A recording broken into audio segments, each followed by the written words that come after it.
Hi, today I'm going to share basically um,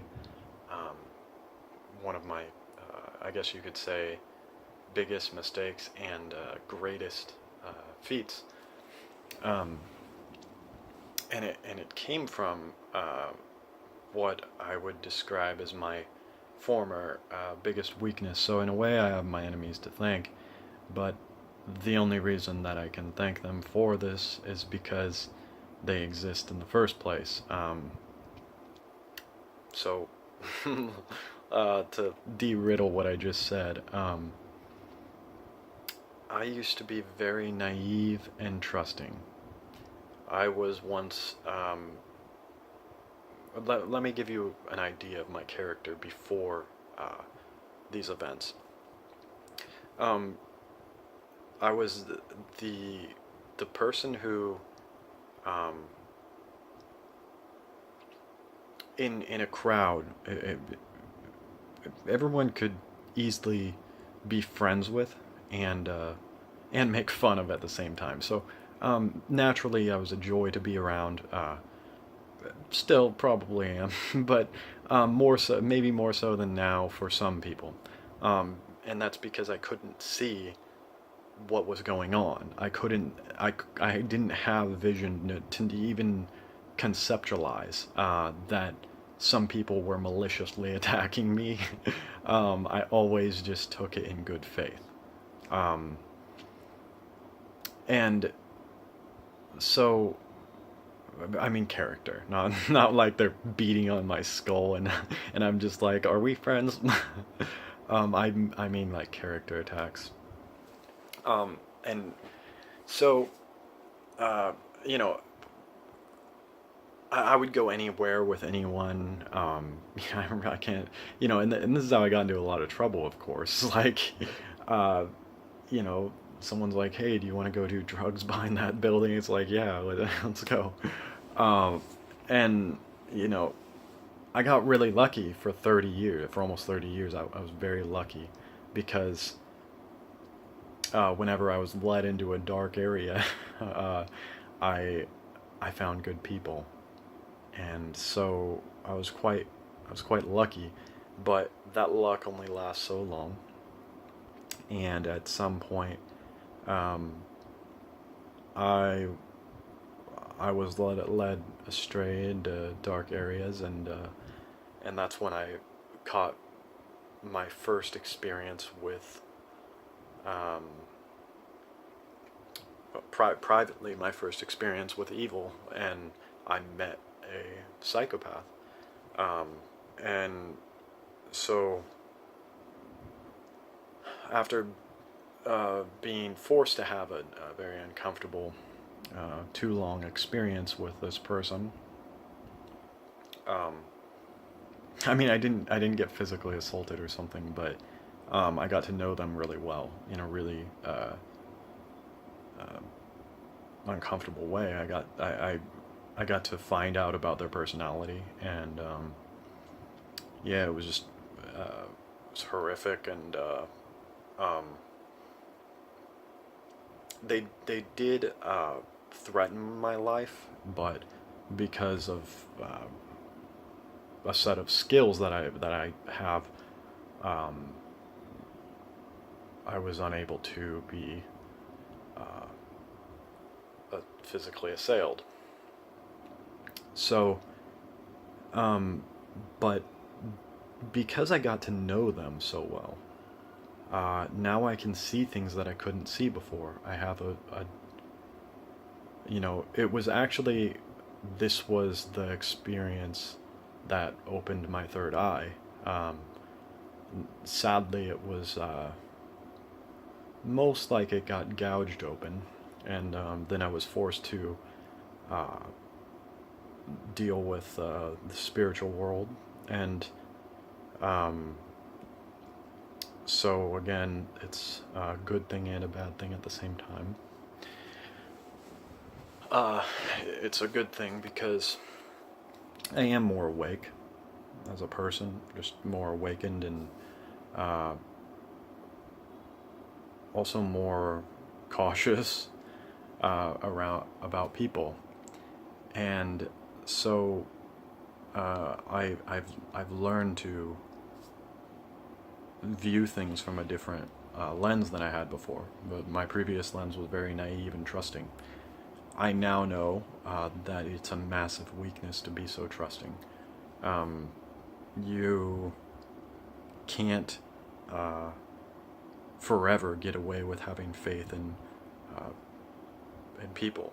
At some point, you run out of luck. Now, with that said, you can absolutely have faith in people to a point. There is a point where you realize you have to manage yourself. So, uh,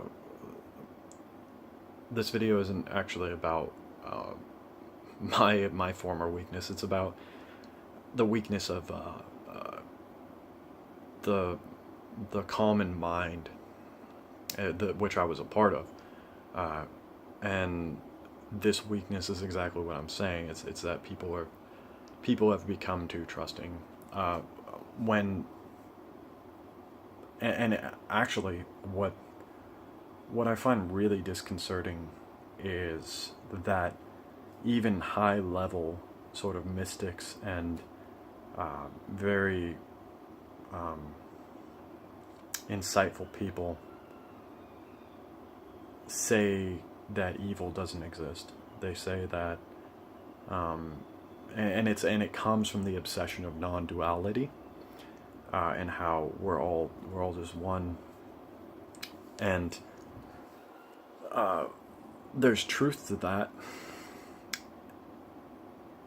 But it's only an expedient response to those at lower levels, because you have to get low level people to slough off their arbitrary hatred, such as with Christian. They really fucking hate gay people. Some of them, and they're just like, or anything that's not in their book. They're just like, it's evil. And you have to get, for a person like that to wake up, they have to actually transcend their holy book, and you can't do that unless you can convince them that evil doesn't exist. Now the problem arises when you get to the top. You see, actually evil does exist, but certainly not from a biblical perspective. The Bible, the irony of that is that the Bible is evil. It has evil work in it. It actually indoctrinates you to believe some good things are evil, and that some evil things are good. It's like, I mean, and it's not even a mystery. It's not. It's like you read in there. It shouldn't be hard for anyone to basically say, okay, yeah, so God says that slaughtering babies is a just and moral act. Slaughtering babies and genocide? I guess slaughtering babies and genocide is a good thing. It's insane, right? You have to actually be completely morally corrupt. And, of course, because devils wrote that book, they're quite clever, and they've convinced tons of people that this is true. So,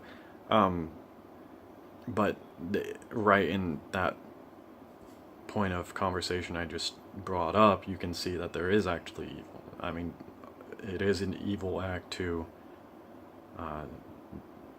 genocide and kill babies. It's just,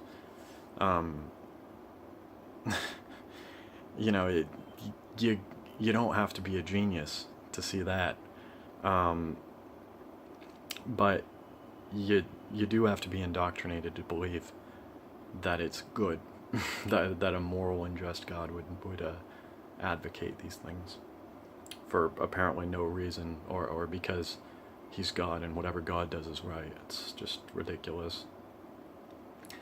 Um, so, yeah, we're, like I was saying, the high level gurus are always preaching that there's no evil, because basically because you do have to get over your little quirks. You have to move past all that religious garbage, and to ascend, and you have to see, you have to glimpse the abyss of nihilism. You have to know it, and once you know it, then you can ascend. But you must first hit bottom. And so, you know, the world has a problem in that we're populated by people who are way too trusting. They're they have way too much, in spite of what they like to say. I have no faith in humanity. It's like, actually, most people really do have faith that we're all just okay, and there is no evil, and everything's just an ordinary pavement corporate lifestyle. Just, and it's, you know, they chalk it up to mental illness when they see evil. They don't actually recognize it as evil, and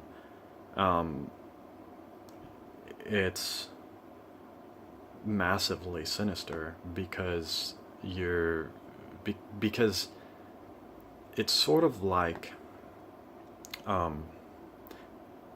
cutting the weeds, because they're willing to sort of identify, yeah, that's a weed and that's a problem, let's cut it so that it doesn't make the garden look ugly or something, but they leave the root, and then the weed just grows back immediately. It's, you know, that's what calling it mental illness is, because the root, of course, is evil. It's that there is, and we don't have an adequate system to deal with evil. We have an adequate system to deal with mental illness, and so, you know, we're not digging deep enough. Which, of course, evil is brain deep. You need look no further than inside an MRI machine after you scan everyone's brain to see just who is evil and just who is not. And our obsession with antiquated antiquated versions of justice, because and people will say it's the most enlightened. How dare you be? You're being regressive by saying we can just go and find psychopaths and remove them from society when they haven't committed any crimes. And the truth is that would be true if we couldn't look at their brains, and we know what they are. It's not the case that they're not some sort of risk. They are a massive risk, and they are anti-conscious, and they don't have morality, and they can't conceptualize morality, and they don't have empathy, and they can't conceptualize empathy. So these are just dangerous things that are wandering around that look like us. And the fatal flaw in all of this is that we're a group of empathic people who have empathy, and that's great. It helps us to cohabitate and love each other. But you're implying the same level of humanity on these things that aren't human. They don't have that degree of empathy for you because they can't have empathy. The fatal flaw is you. Here's the thing. Even if you and I, as empathic people, have a conversation about a psychopath and who's in the room, and we're saying these things aren't human, they're monsters, that person isn't even, they can't even register what that means. That's meaningless to them. They don't even care if you call them monsters, because they don't even have the conscious ability to conceptualize how awful of a creature they are. They can't even conceptualize what it means when you and I have a conversation about them not being human. Because they don't look at anyone as human. To them, that's just a truism. It's just a truth. So when you offer that charity to something that can't offer you that charity back, you're fooling yourself. You're playing yourself, and you're playing humanity because you're offering them a defense. You're offering them, basically, oh, I'm gonna try to help this thing, even though it would never help me in 100 years and would eat me if we were alone in the woods. And so you you're basically protecting evil. That's really what it is. It's that humanity has got in the habit of protecting evil, and and doing so at its own peril because of a misguided sense of justice. And at one time, yeah, we really, really did have to look and make sure, okay, did this person commit this crime? Did they actually do this? Are they really criminal? But we're at a point where we can just look at people's brains and see if they are evil.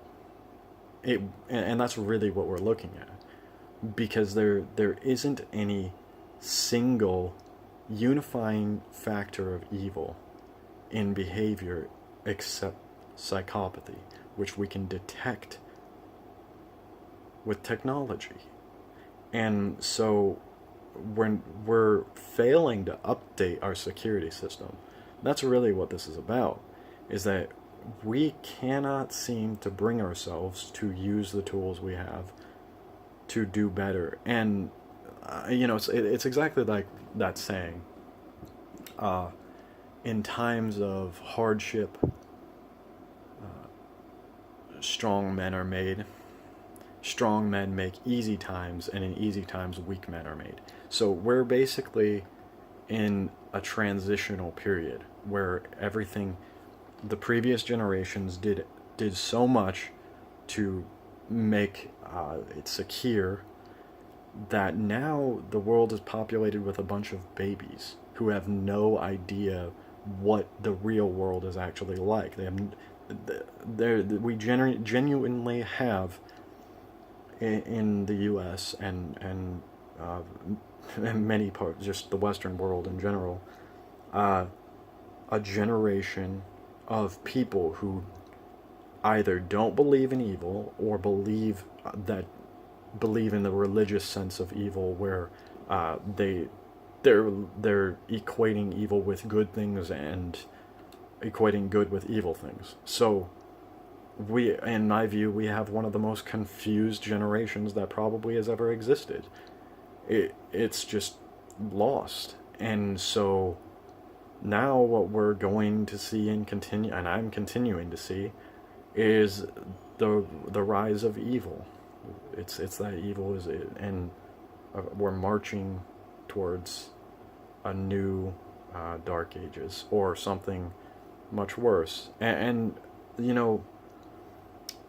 I think about a lot of times, well, what about, what if there is this secret organization that's trying to murder most of humanity and start over, right? And I think to myself, on some level, they would be justified in wiping most of us out to start over, because evil has taken such root. I'm sure of it. It's, the simple fact that Sfarage's channel exists and that he has a cult following is enough for me to say, okay, we're just fucking lost. There should be SWAT teams swarming his house and just dealing with this and finding everyone on his channel, and then MRI screening all of them and removing the psychopaths. That's what should be done. But instead, what do we have? Just an impotent world of, it might look evil, but since they didn't do anything, just fucking pathetic. It's pathetic.